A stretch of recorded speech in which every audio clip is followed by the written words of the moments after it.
করেছিলেন। এখন participatory election আপনি কীভাবে করবেন?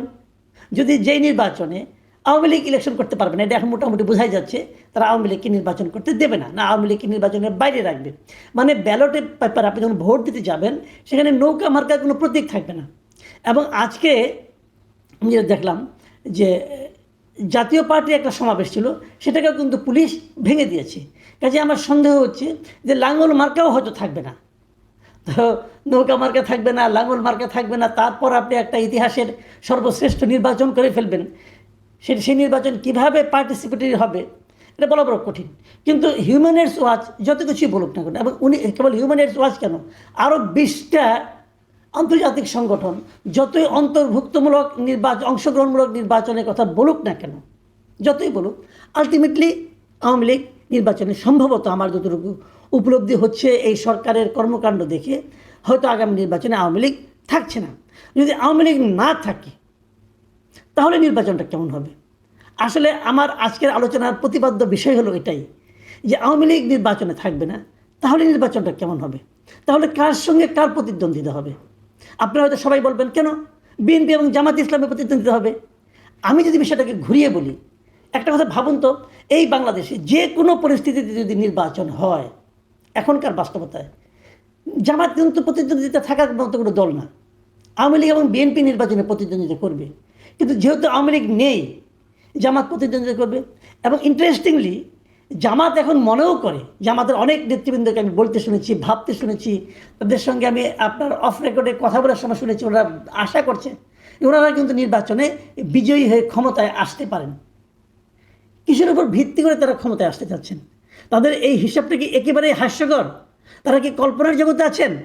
আমার কিন্তু তা মনে হয় না। তাদের একটা হিসাব আছে। সেই হিসাবটা কি? আমি সেই কথাটাই বলতে চাচ্ছি।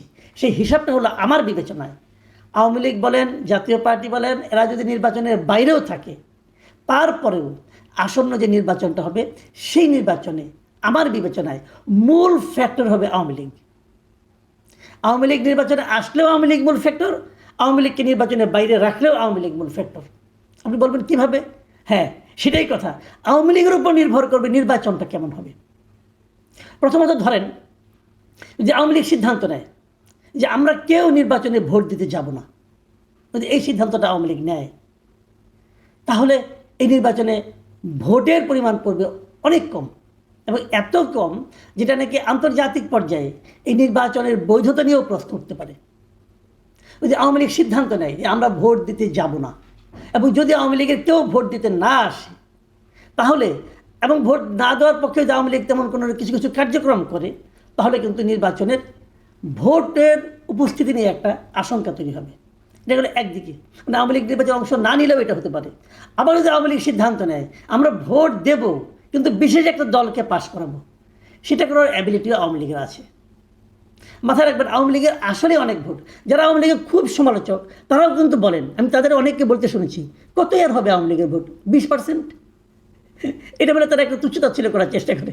কিন্তু ইন্টারেস্টিং হলো যে এই যে দলগুলো জামাত এবং বিএনপি, জামাত কিন্তু তাদের ভোট 20% আছে, এটা যদি ভাবতে পারতো তাহলে তারা নিশ্চিত হতো তারা ক্ষমতায় আসবে।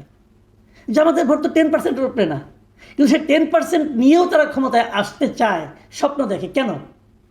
সেক্ষেত্রে যাকে আপনি তুচ্ছতাচ্ছিল করছেন 20% ভোট বলে, তার কতটুকু ক্ষমতা ভাবুন একবার। সেই জিনিসটাই কিন্তু জামাত কাজে লাগাতে চাচ্ছে। আওয়ামী লীগের ভোটটা যদি আওয়ামী লীগ নির্বাচনে ভোট দিতে আসে, আওয়ামী লীগের ভোটাররা যদি ভোট দিতে আসে, আওয়ামী লীগ নির্বাচনে আওয়ামী লীগের প্রার্থী থাকছে না, তারপরেও যদি আওয়ামী লীগ ভোট দিতে আসে, তখন পুরো নির্বাচনটা নির্ভর করবে আওয়ামী লীগের ভোটটা কার কাছে যাবে। দাঁড়িপাল্লায় যাবে, নাকি ধানের শেষে যাবে, নাকি অন্য কোনো মার্কায় যাবে, এই সিদ্ধান্তের উপর। যদি জাতীয় পার্টি নির্বাচনে থাকে তাহলে কি সেটা লাঙ্গলে যাবে, সেটা কিন্তু তখন আবার আরেকটা রেজাল্ট নিয়ে আসবে। মানে সব কিছুই নিয়ন্ত্রণ করবে আওয়ামী লীগ।